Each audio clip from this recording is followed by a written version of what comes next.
Welcome. In this video I will show you how to use App Twin on HONOR X7d.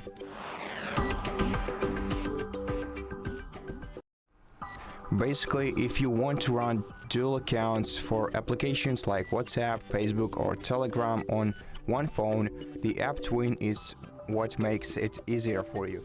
To enable it, you have to go to Settings, then scroll down to Apps section and open it.